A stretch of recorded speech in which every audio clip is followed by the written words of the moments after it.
Summary. Every year on Halloween, the vestiges inside One For All are able to become visible. Naturally, their top priority is scaring All For One. Izuku woke up to 7 ghosts standing over his bed. He screamed. No one could have possibly blamed him for such a normal reaction, except maybe any neighbouring students who got an unexpected alarm in the middle of the night.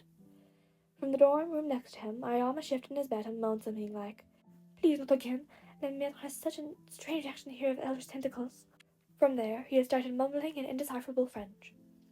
Remembering the time he'd woken up Ayama activating Black Whip, Izuku flushed. He turned his embarrassment into anger at the ghosts. "Please don't stare at me like that. I have to share the door with the rest of my classmates. Several of them already think I might be crazy." "Sorry, Ninth," Yoichi said. "It's currently midnight, which means Halloween just started." He pointed at the alarm clock with glowing red numerals and all-night hair tops. "Every Halloween, for 24 hours, we ghosts are able to leave our holder's body and be seen by living humans." Banjo added, "Don't ask us why, that's just the rules." "Do you mean that other people can see you now?"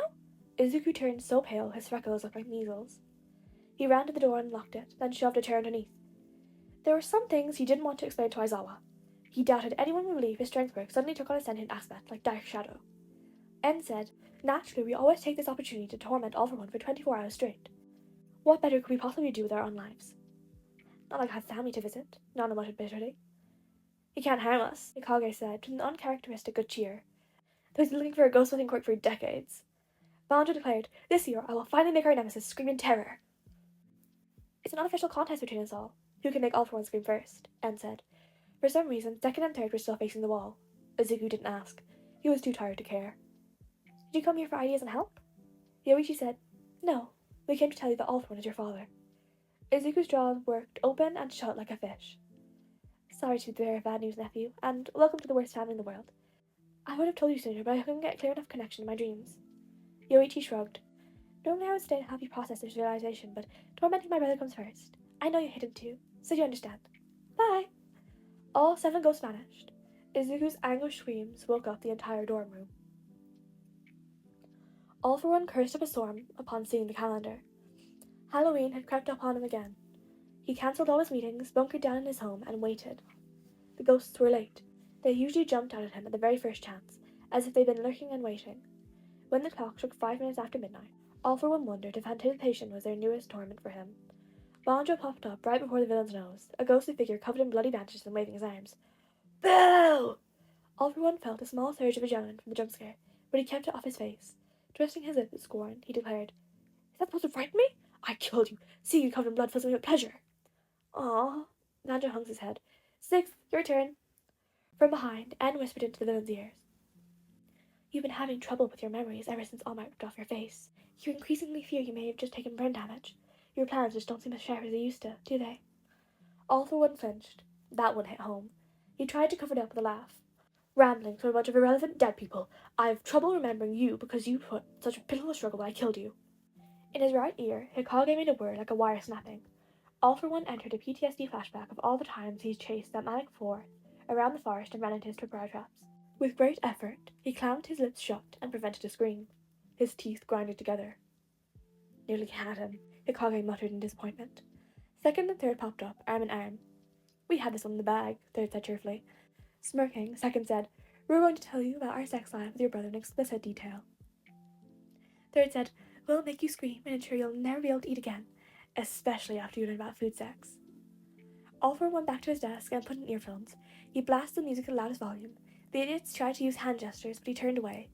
Then, just to prove the 2 pesky ghosts wrong, he headed downstairs to make himself a sandwich. As All For One set foot on the stairway, a shadow darted out and tangled with his legs. The figure had no substance, but the movement distracted him enough to make him lose balance. All For One tumbled downstairs, landing on his butt at the bottom. His headphones fell off. "Aw, I hoped you break your neck," Nana said, her body coalescing from the shadows. "Murder from a hero?" All For One grumbled. "You've fallen far, Nana Shimura." "You're the one who fell down the stairs," she pointed out. Even All For One had to admit he'd walked right into that one. When All For One saw his brother appear next to his boyfriend's, he hastily put on his headphones again. The other two didn't have nearly as foul mouths as Yoichi. Forget the sandwich, he had a better idea. He headed even further down, straight to his bank vault. There was only one ghost All For One looked forward to seeing every year, and he especially liked to see Yoichi standing in the bank vault, where he belonged. He drunk in the sight. Fanaticizing his brother still lived and could be trapped within these walls. He knew being there made his little brother uncomfortable too, but Yoichi wanted to monologue more than he wanted to leave. It was a family trait. Second and third vanished, probably because Yoichi had ordered them to, and they were a pair of simps.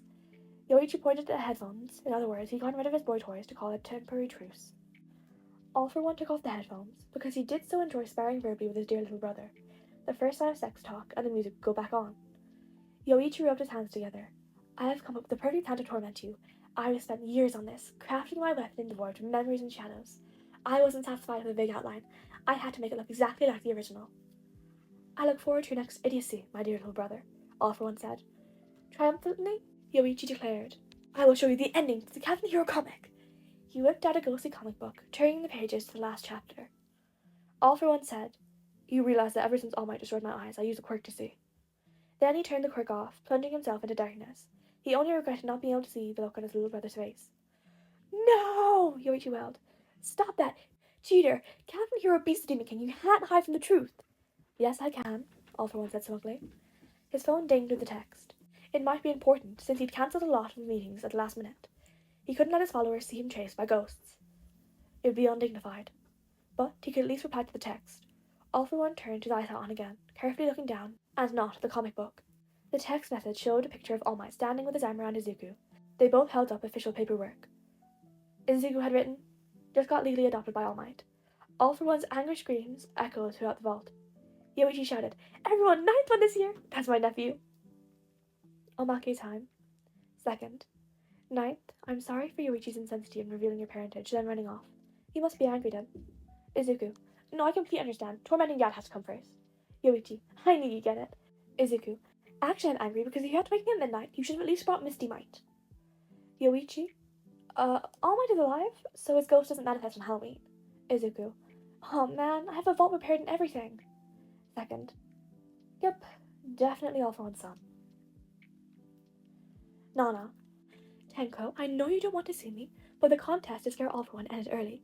I have no excuses left. Even Yoichi told me that I should come talk to you. And Yoichi thinks nothing is more important than knowing his brother. I don't know what to say to you, but I'm here to listen if you want to talk. Tomura. Ghost! Lisa has finally broken out of Silent Hills to take revenge on the executives who cancelled her game. I'll abandon Lily and devote my life to helping you make your game into a reality. Nana. I don't know what I was expecting, but not that. All for One. My son can't get adopted because I'm alive. Yoichi showed for half a second. I only left home to make money to support my family and chase my childhood dreams.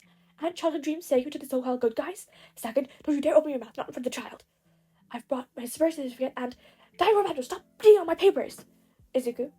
Your Honor, as you can see, my father is mentally unfit for his job, so All Might stepped up instead. Nezu helped by pointing us towards the right officials to bribe to get the adoption paperwork. Judge Abe. I see no problem with this. Thanks for the new car.